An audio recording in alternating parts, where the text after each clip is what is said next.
I get those goosebumps every time, yeah. When you're not around, when you throw that to the side.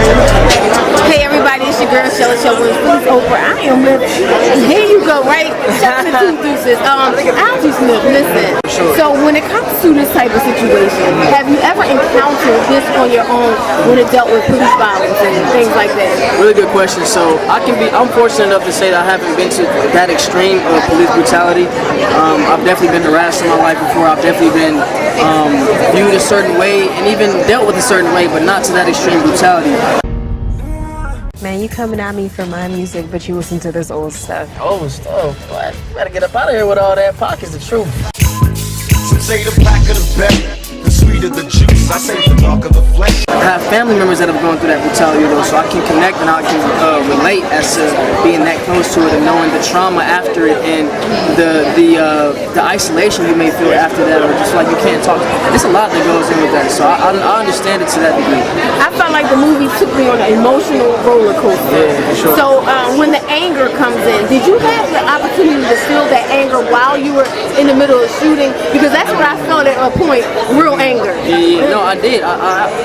Director George, he actually helped me get there. We shot that scene about 8 to 10 times, maybe about 12 times, but each time, yeah, it was rough every time, but I had to kind of find that anger, but it wasn't hard to find it because it's something that we live with. So it was really just allowing myself to open up and be a vessel and speak for families that have gone through that, for mothers that have gone through that, for like brothers that have seen their brothers get killed, or for that same exact situation.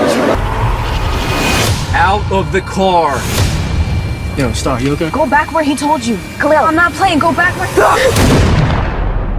What did you do?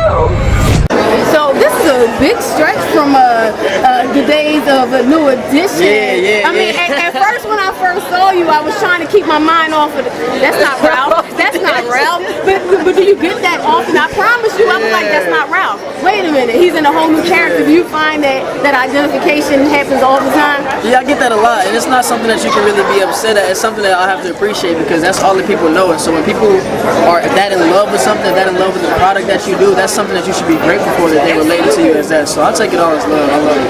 All right, so before you actually did the whole Ralph thing, did you know them? Did you know New Edition? Were you a fan of theirs? Did you know their music?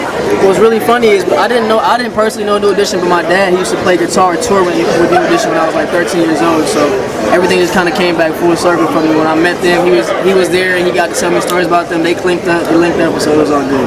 Absolutely. So what do you think is going to happen? What moves can we make after a movie like this? What changes do you think we should see after this? You know what? I think it's really important that we try to make this, not try, but that we aim to make this a social tool. One thing that I loved about when I shot the film Detroit, I don't know if you've seen that film, but after Detroit came out, they made that mandatory viewing for all police officers in the police academy of Detroit that were coming in to be, trained. So they had to sit down and watch that movie before they could even take a step further. So I believe the same thing with this movie. It can be used in schools. It can be used as teaching tools for parents to kids, for teachers to kids, for black little kids to white little kids, but for them to see that there's not really a difference between us, and we have to realize that. We got to understand. One last question. Well, we always talk about the police brutality. What about the anger amongst ourselves? We're running from ourselves. They were running from their own people in their own neighborhood coming at them. What do you think that we could do? It's like we're supposed to be Black Lives Matter, but do Black Lives Matter to each other? So what can you think we can do for each other? How can we get around it? You know what? I will say this. I think that a lot of times, a lot of us have heard of the crab in the barrel mentality.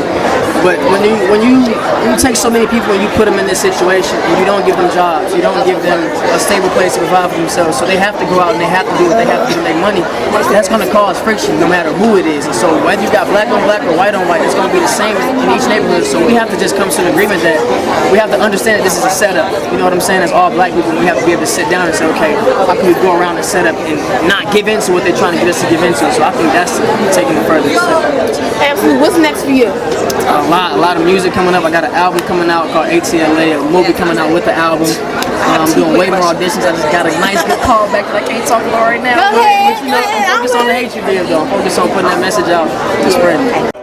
I get those goosebumps every time, yeah. When you're not around, when you throw that to the side, yeah.